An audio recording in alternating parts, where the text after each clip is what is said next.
NBC News in New York, and the video that you're about to see was created for the students of Berrien County, originally as a teaching tool, but now it's so much more. Lest We Forget uses the lessons of history, particularly the lessons of the greatest generation, as I have called them, the men and women who came of age in the Great Depression, fought the war, and then built this country. Uses those lessons to teach young people today about their values, what got them to this place in their lives, and what their future may hold for them. Now that America is in a new time, it began really this new era with September 11th, the year 2001. It's all the more important that we go back and look at the lessons of that generation that began in such darkness in the Great Depression, and as I say, took on two of the most powerful forces in the world, one east and one west, prevailed, came home, gave us the world that we have today, never whined, never whimpered. We all know that we're in for a much more difficult time, but the time that we're in for cannot be as difficult as what our forebears faced on so many occasions. So I offer my congratulations to you, and I hope that these lessons will stay with you forever.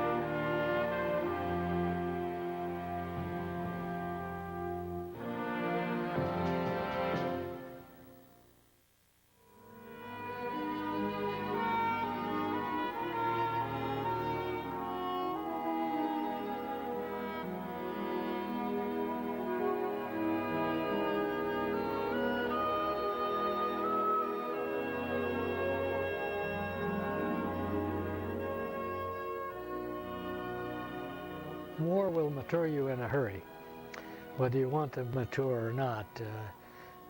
You took it lightly, except in those fearful moments over the target or running through close to the target. We started out in a skirmish line toward the town and drew fire, machine gun and rifle fire, cracking over our heads. So we hit the dirt, and that's the day, and that is the instant that I grew up. Well, we didn't know it at the time, but the odds were 3-1 when we went out there. We weren't coming back. Our losses were 80%. If we sent out 100 B-17s, we only got 20 of them back. It was a very, very troublesome time. Like they say, war is hell. And it doesn't get any better, I don't think. The years leading up to World War II were marked by a boom in world industry. Then in 1929, the stock market crashed and the American economy collapsed. Across the seas, Adolf Hitler slowly began his quest to conquer Europe. At the same time, Japan sought to dominate the Pacific region and create a new Asia. With American interests focused within, public sentiment was against getting involved in any global conflicts unless the U.S. was directly attacked. In fact, many Americans were sympathetic to the plight of Germany, following the humiliating terms of surrender thrust upon them after the First World War. In our history class in high school, I was taking U.S. history, and we talked about what was happening and how people felt, and of course we were aware of what was happening in Pearl Harbor and then Japan, and then we listened to President Roosevelt tell all the interesting things, and that we were not going into, we wouldn't have to go into the war, so we weren't to worry. And I heard that again on board ship on the way to Europe. And it was very interesting, and we enjoyed discussing that. Unfortunately, aggressive nationalism and imperialism on the part of Germany, Italy, and Japan created a force that could not be ignored. In September of 1939, Germany attacked Poland, plunging Europe into war. The Blitzkrieg, or Lightning War, forced America to make a decision. Could the United States leave Britain and France to fight a war they might not win? Apparently so, for a time anyway. In school in 1939, I was in a place in Mexico, Missouri, and we was working. And I remember the very morning, and a lady across the street had a radio. She said, and we heard the story. And Hitler had marched into Iran. That in 1939. And when we went to work that morning, the boss all tell me, well, it won't last long. It won't last long. Gone to a tennis match in Philadelphia with my father, and it's like the Wimbledon or the world tennis match. And during the match, they announced over the PA system that Britain and France had declared war on Germany because Germany had invaded Poland. But the draft had started, and I went on. So that was my father was a little worried, and I remember him saying that there's some of those German tennis players would undoubtedly have to go right home. While Germany, under the leadership of Hitler, busied itself conquering northern Europe, Italy, under the rule of Mussolini, attacked southern France.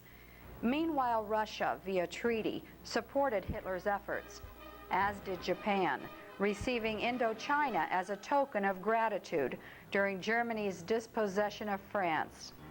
England now stood alone yet firm during the Battle of Britain under the never surrender cry of her Prime Minister Winston Churchill, and Hitler received his first major setback. When I was down South Bend in 1941, before Pearl Harbor, I don't even believe that I had a radio in my room. I had a radio where I was rooming downstairs if you went down and listened to it, and that was, you know, your extent outside of, if something grand and glorious happened, you know, the newspapers used to come out with an extra. And now you talk to this generation about going down the streets and selling an extra, and they says, what in the world are you talking about?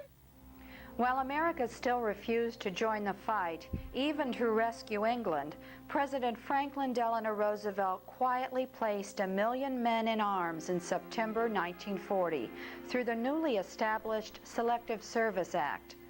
The draft was born. Congress has debated without partisanship and has now enacted a law establishing a selective method of augmenting our armed forces. The method is fair, it is sure, it is democratic, it is the will of our people. Very few people were anxious to get involved any sooner than they had to. Once we were drafted, the situation changed. Then we were gung-ho. I had determined I was going to enlist in the service. I thought about the Air Corps, but I had flat feet, and the Air Corps at that time was throwing out flat feet. I tried to get in when I was 17 years old, and my mother wouldn't let me. So when I got 19, I started dinging her again about it, and then she said, yeah, go ahead, I'll sign. So I didn't volunteer. They sent me a petition, and I went. I was going to Western Michigan College, and we were told we were going to be inducted, but if we would enlist in the enlisted reserve, we could finish out the year. And so I did, so I was a handcuffed volunteer.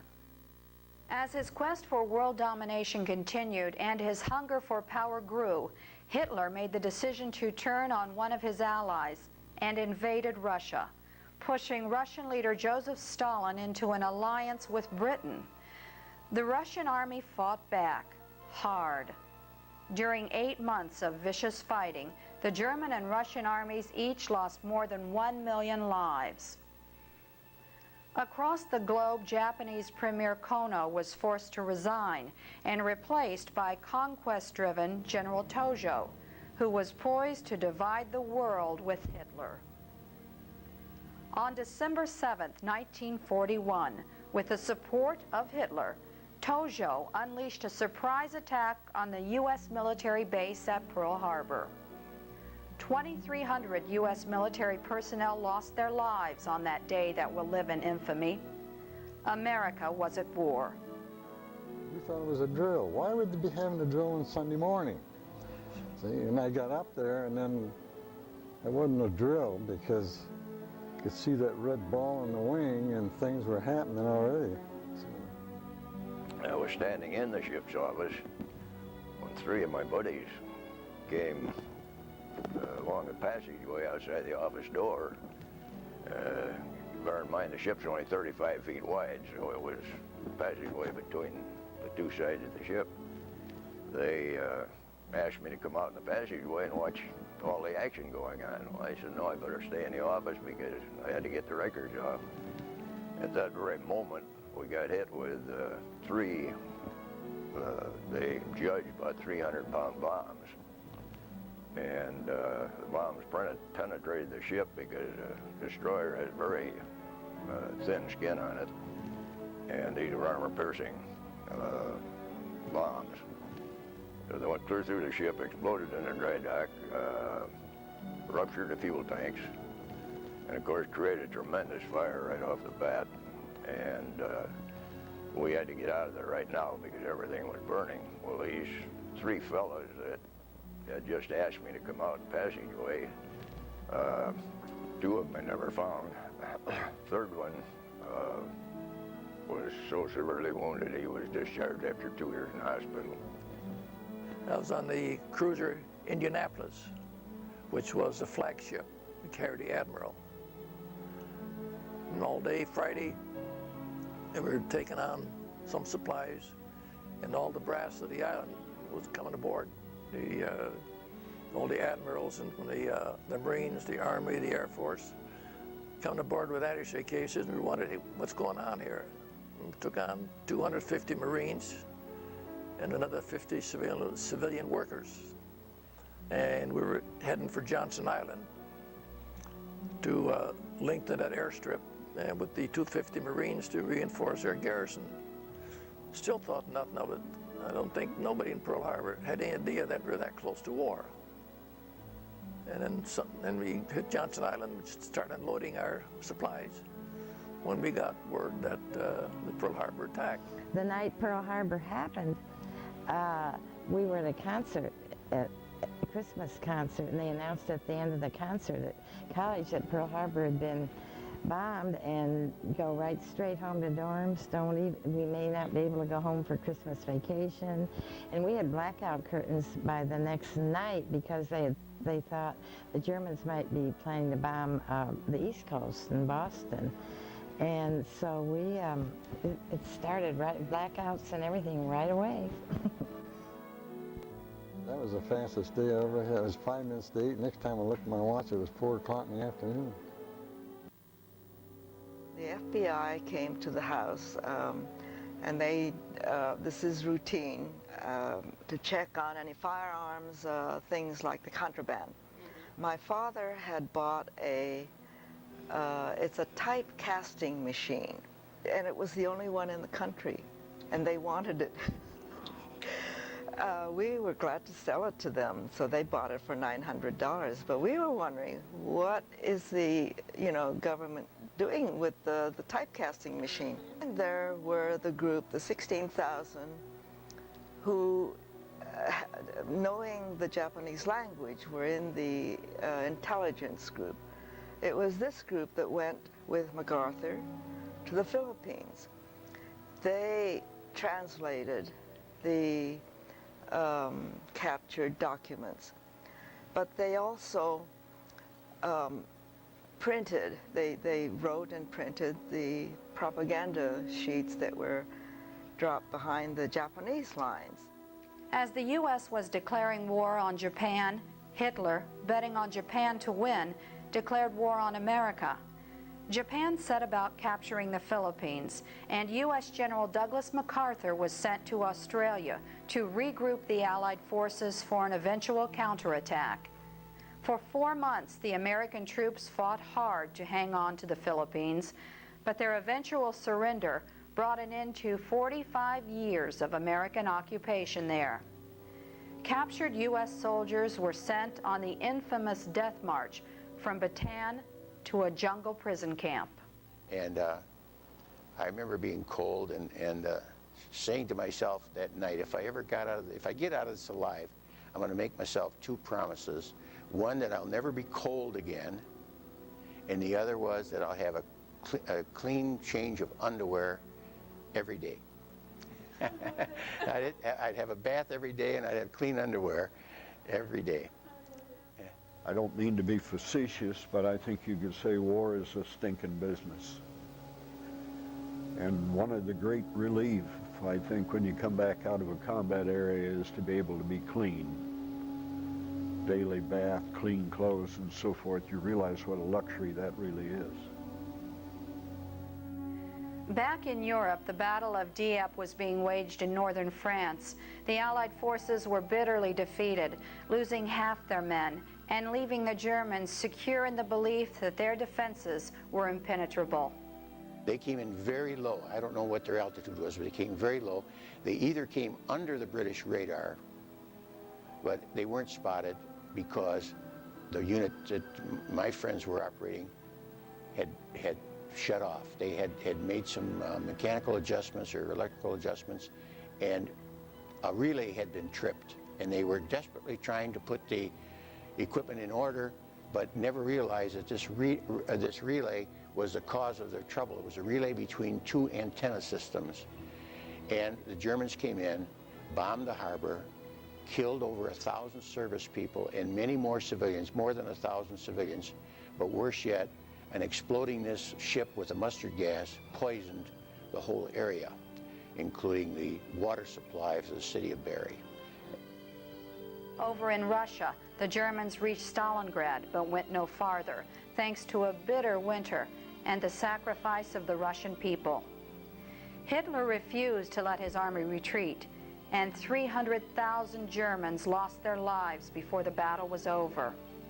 This defeat marked the first major turning point in the war in favor of the British Allied forces. They had so many guns, the Russians did, which we had provided them with, that they had 1,500 guns per mile. 1,500 guns, and these are cannon per mile for over the entire sector there, which is about 30 or 40 miles where there were German submarine attack in a convoy every night. There were about 80 ships in a convoy, and we could figure each night we'd lose 2, 3, or 4 ships from torpedoes. And I guess our ship was so old they didn't want us, because I saw ships go down on both sides of us, and stern and ahead. And they left us alone, although we did get kind of shaken up a few times from the depth charges that we had Canadian corvettes at that time as escorts, and they'd run up and down the convoy columns and drop depth charges on the submarines. And one time I did see a submarine periscope go across, coming out of the middle of the convoy, go out ahead of us. But by the time we got on the signal lamp and everything, got a hold of any Navy destroyer, it was too late. They were long gone. Bolstered by a jump-started economy and the influx of women into the workforce, American spirits were high. Strengthened both mentally and physically, the U.S. sent 100,000 troops to North Africa to aid the British Army in their fight there. With combined forces, they hit the German troops from both sides and emerged victorious in Algeria. And we got called up that our plane was ready to, and this was late in the day, early evening. And then the word came down that Dave Satz was my pilot. Everybody was on her first name. I don't know if you had a commission or what. We were all, and he was the pilot. And I had to do all the planning and setting up the program and everything else to give to the before we left. And we were walking down to where the airplanes were, and then he got word that they had a B-54 or C-54 ready for us, but it had an engine change, and they had to take it up for 1 hour slow time. And this was about 8 o'clock in the evening. It was getting dark. So Dave says, "Bert, why don't you get in there and do all the paperwork and get all that ready, so when we leave, we can just get in and get out." Because he was a new father. He just had a young baby. His wife had a baby about 8 months old, but he never came back. There was a little few time in between it, which the good Lord was with me, because I was down on the floor. We just went down, we saw the river, and I just sat down at the bottom. I was pulling ammunition out of the sides of the tank, which they call the sponsons. So I was pulling ammo for my cannon and then also for the machine guns. And so then anyway, the first time hit us, the whole tank shook and I couldn't figure what happened. And so then finally I looked around, I checked my cannon, shell fell out whole, the shell's coming out whole on my machine gun. So I looked up to the lieutenant, asked what happened. All I could see was an eyeball hanging off one cheek and the top of his head gone. And then I wanted to see what was going on, so I stood up. When I stood up to see what was going on, then another 88 come right through the tank, and if I was sitting there, it would have spread me all over the inside of that tank, because that thing is it's about 3.5 inches diameter and about maybe 1.5 feet long, and going 3,200 feet per second. In Europe, American bomber squadrons were deployed for a series of unprecedented daylight raids of German industrial centers. Over 1 million missions were flown, dealing a major blow to the German weapon production and industrial capability. And a lot of us got shot up. I wound up with 323 holes in my aircraft, and nobody was hurt. In fact, you have your crew calling out where the flak is by the clock, 12 o'clock, 1 o'clock, 6 o'clock, or whatever it is, and everybody was calling. Everybody was hollering at me. Finally, I said, if anybody's hurt, keep talking. If not, shut up. And everything was silent. Everything was silent.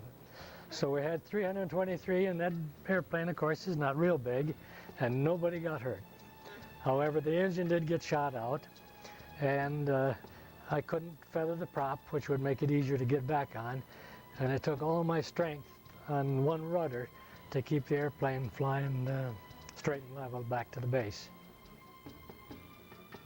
Now, they were on their first mission, and they come and tell me that I can't go because they're sending an English observer in my place, and I put up a bunch of fight, but I didn't win anything. So anyway, my guys got about halfway across that channel, and another one of our B-17's friendly fire came right up underneath them, and they all both blew up, and they were all killed. I wrote every day. Our mail was really scattered because we'd be flying. We'd come back, you might get a half a dozen letters, and when you got transferred, you didn't know where your mail was for some time. In those days, most of them come by ship because we were so far away. Our mission that day was to the Ploiești oil fields in Romania, and we had been making a special effort because they felt that if they could, and that was Hitler's main source of fuel for ground, air, and all, and they said that if they could eliminate the Ploiești oil fields, they would really curtail their operation, and we did eliminate it, and that's really what started the downfall of the Germans in World War II, was the elimination of the fuel source. And it really worked. In southern Europe, U.S. General Patton led his troops into Sicily, the first step in regaining the European continent. Patton then moved his army across the mainland of Italy, advancing through Naples a block at a time. Again, Hitler ordered his troops to stand their ground, and once again the German army was defeated. The Italians wisely switched sides and joined the fight against the Germans. They knew we were there, and artillery came in one evening and knocked out one gun position. Our guns were quite large, long toms, they called them, 155 gun. And we lost, I think it was 3 or 4 people. I know the chief of the gun crew was killed. And I remember helping the doctor. Our doctor was there right away to check everybody out. And we did not get a lot of shell fire. It was a few rounds, and I don't know if they were lucky rounds or what, but anyway, I remember helping him wrap somebody's body. You have to have a very strong frame of mind. A number of men can't take it and couldn't take it. You have to be able to overcome fear. Religion certainly helps. You've heard that there's no atheist in the foxhole, and I believe that. Because you find yourself in situations that you've done everything you can do. And so you ask for higher help. The battle in the Pacific region continued as Japan initiated an attack against the American island of Midway. An untraditional naval battle, for this fight was launched from the skies, proving the value of naval air power. Against all odds, the U.S. beat the Japanese assault, and the balance of power in the Pacific shifted. Japan had never lost a major battle before Midway. After Midway, they never won another, turning the tide for the conflict in the Pacific. Victory in the Pacific was only a matter of time. Midway, we had just broken the naval codes. I worked mostly on the diplomatic codes. And the Japanese were going to be assembling at Midway, and the word was sent to Admiral Nimitz. He didn't know whether to believe it or not, but he did. And of course, that was our first big naval victory, was Midway. With the Battle of Midway won, General MacArthur prepared to launch the Pacific Offensive. This effort included the fight for Tarawa, where 5,000 Japanese troops were attacked by 15,000 Marines. Under orders to fight to the death, only 100 Japanese survived. The Navy did not have good information about the water conditions offshore, the Jap Islands, so they didn't have any history. They thought the water would be deep enough that ships could go into the beach. They didn't have many amphibious tractors back then. Well, the ships grounded offshore 400 to 800 yards on a reef, which was about 2 feet deep. So at Tarawa, the Marines had to wade in under fire as much as 800 yards. Half their casualties were men who were killed in the water before they got ashore. It was terrible. So when they got ashore, then they had pillboxes and a bank, and they had to fight that. So it was terrible, it was slaughter. On a percentage casualty basis, that landing there had the highest percentage of any group in the war that I know of. Almost half of them were dead before the first day. We were given the sign that we were going to have to bail out of our aircraft because we had lost 2 engines over the target with flak. After I had tumbled out of the aircraft, the next thing that I had to do was to pull this ripcord, and this is called the ripcord, and it's on your parachute like this, and you pull it sideways. When I pulled this ripcord sideways, nothing happened. I was still in free fall. The thing that was supposed to happen was that this little pilot chute was supposed to open when the ripcord was pulled, and it did not, because by mistake, when I put my parachute pack on in a scramble, I got it on upside down and it didn't come out. So I had to pull this out by hand from the pack. But once this got air under it, then the pilot chute went up and the rest of the parachute opened. And a submarine patrol can get, you got to be on your toes all the time because there's always something looking for you, but it can get boring. You can be out there, for 30 days and not see anything, and then all of a sudden everything will break loose. By 1943, the world balance of power had shifted in favor of the Allies. Roosevelt, Churchill, and Stalin vowed to fight till the end, not trusting Germany and Japan to stick to any kind of negotiated settlement like the one that resolved the First World War. And so the fighting continued. There was an officer that had a broken leg just above the ankle. I don't know how long it had been that way, but they'd made the old four-arm seat and was carrying him onto the train between these two probably friends or crew members. And the German people was beating that broken leg with canes and umbrellas or whatever they had. And he would scream. June 6th, 1944, D-Day. The site, the beaches of Normandy, off the North Atlantic coast of France.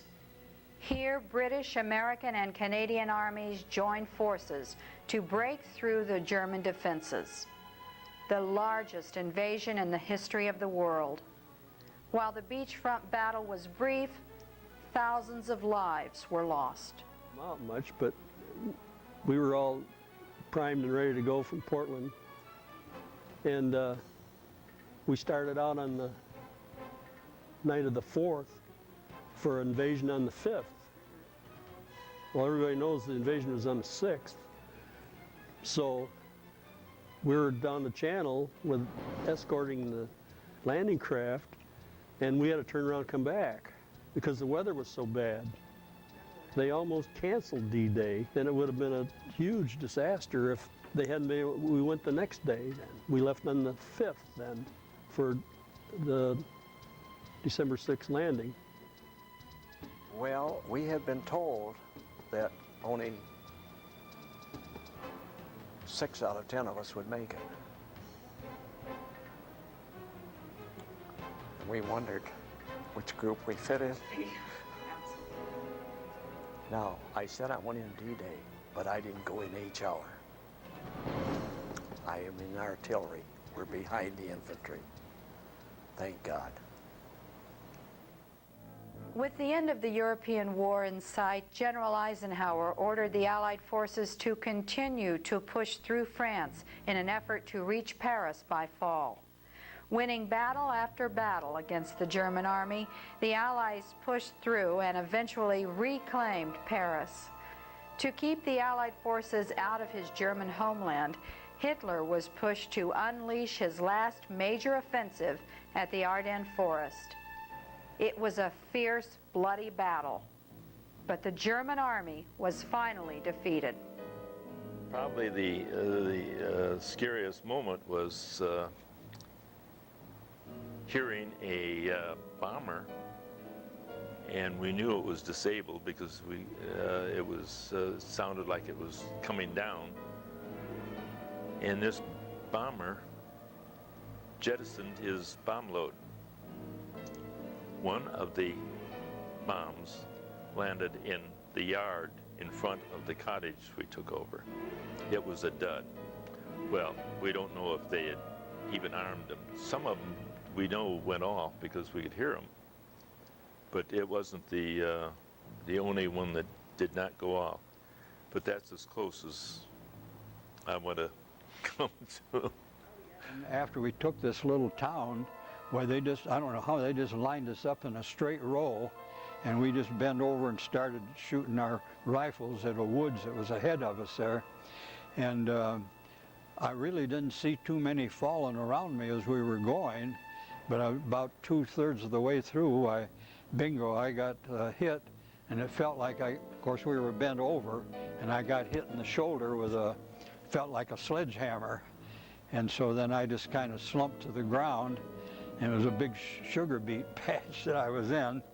And pretty soon I started coughing up blood, and I started to think about movies I'd seen of World War I, and I thought, boy, I'm dying here and don't know it. The war came full circle. Allied forces and Russian troops entered Germany. Bombs were dropped on industrial areas where Germans were still producing armaments, ultimately killing more than 500,000 Germans and leaving a broken nation in their wake. On May 7, 1945, Germany finally surrendered. Most people don't realize how close we were to having that war go the other way.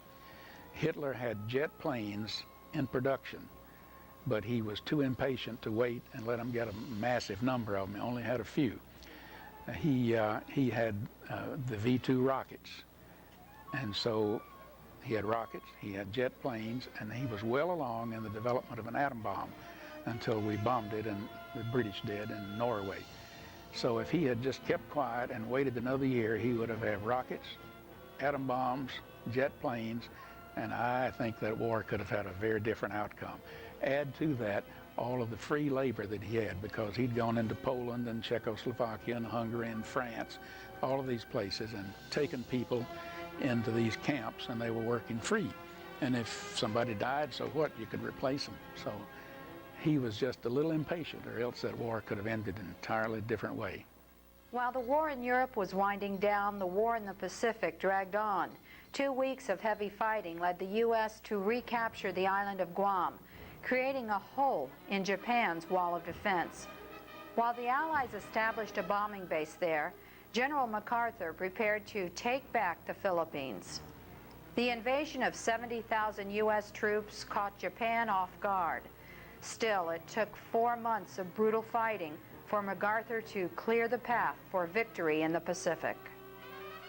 When the shooting started going on and killing started going on, you knew the people that got killed. And our one company commander was named Toda.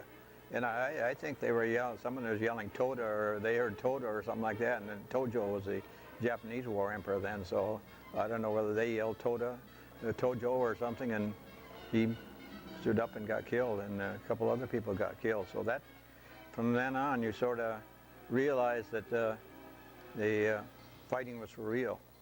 Somehow I had the feeling, I was going to make it, but it got scary, and sort of you don't know what the future holds.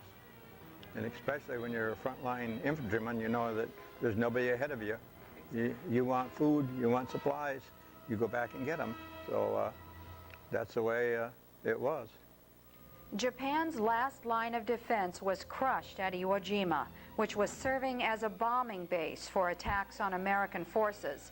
The Japanese, in a last-ditch effort, unleashed the infamous kamikaze, one-way suicide missions where young pilots aimed their planes at U.S. ships. 36 U.S. ships were sunk by the kamikaze, the steepest casualty toll in the history of the U.S. Navy. The fire damage was extensive.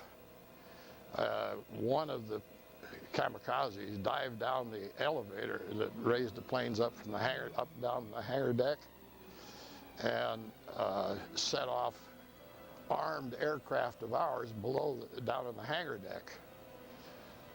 And that was a considerable amount of damage. Another one went into one of the air intakes for boilers, the air intake being about 8 feet by 8 feet. And it went into there and set fire in that air intake down to that boiler room, and a great loss of all the crew that was in the boiler room. One of the guys from my repair unit hung from a rope over the flight deck with a fire hose, and pretty well extinguished the fire in that air intake and got a medal for it. I was kind of scared because, well, I didn't know this at the time, but the plane that came in to our ship and hit our ship was right near where I would have been standing, so that made me kind of sad, I'm sure. In an effort to shorten the war and save American lives, President Truman, newly sworn in after the sudden death of Roosevelt just a few months earlier, gave the order to deploy America's secret weapon, On August 6, 1945, the U.S. dropped the atomic bomb on Hiroshima, an industrial city of 500,000. The nuclear age began. More than 100,000 Japanese citizens were killed instantly. Still, Japan refused to surrender. 3 days later, a second atomic bomb was dropped on Nagasaki, a Japanese naval and industrial center. Another 75,000 were killed as a result. I didn't know what we were building, had no concept of what, I knew it was a secret weapon of some sort, but as a tool and die maker, I was given a blueprint and the necessary material. It's like a kit, you know, only you make what they want. When I look at what we would have gone through as American troops in landing in Japan, I don't feel how anybody can criticize Harry Truman for making the decision he did to drop the A-bomb. I'm very happy he made that decision. Well, I was proud to be part of it. I love my country. I have seen some films of the invasion in Normandy. I could cry now because I knew some of those boys. I hope we never have to go through anything like that again. On September 2nd, 1945, Japan finally surrendered, and U.S. soldiers went home to a hero's welcome. It was about 9 o'clock at night, and confusion was going on over there, and you hear the girls there screaming, "The war is over, the war is over." There, and then I got back to the outfit there, and we had a radio there, and we got the 10 o'clock news, and well, one thing being overseas, you know, and everything, you get your supply. You got a carton of cigarettes or a six-pack beer every week. And I was no smoker, so I traded my cigarettes for beer. So under my cot, I had about almost 3 cases of beer piled up. So we drank our warm beer until after midnight or something, celebrating. That was our celebration. My father was glad we came back in one piece, and he was kind of glad that nothing happened to any of us. I was in Paris when the war ended. A lot of kissing and a lot of hugging going on. Ironically, the United States was the only country to come out of World War II with a higher standard of living than ever before. But the price of victory is always high, for death is the ultimate sacrifice of war. Globally, approximately 55 million lives were lost during World War II. Of those, 300,000 were American. Yes, I just finished reading Andy Rooney's book, and what he said at the end of the book was, he said that if we have wars in the future, you know, it'll be so mechanized that we won't have this face-to-face combat. You know, we won't have that. It'll be missiles flying here and there, and there won't be the personal things we used to have won't be there anymore. You know, and it'll be a different kind of a war. But I don't know. I just think that there ought to be some way to settle differences. Million people died in that war. At least 20 million of them were Russian. But if you want to know how many million 45 million is, it would take you something like 80 years counting 1, 2, 3. I'm an American flag waver. You know, I believe in this country, and most veterans are that way. And it troubles us to see young Americans that maybe don't have the same feeling for this country that we do. When I served in Iceland, we were not allowed to fly the American flag in Iceland. We had camps that we took over from the British that had flagpoles, and the British they'd flown their flags because they actually were invaders. We were there under a lot of rules and regulations. One of them was that we couldn't fly our flag. And I used to look at those flagpoles, and Iceland always has a wind blowing. And I used to think how great it would be to have our flag flying from that pole. I have tremendous love of the country. When we have a war, we lose a generation of people. We lose a generation of education. We lose a whole generation of men that never came home to have children and have families and have grandchildren for their parents. We lose a whole generation of encouragement and education and opportunity. I hope that none of our young people that are hearing this today will ever have to go to war. I hope we have other means of solving our conflicts now that we are closer. The world is a smaller place than it used to be. And I think with our closeness, we can have consultations with each other and try to prevent having war.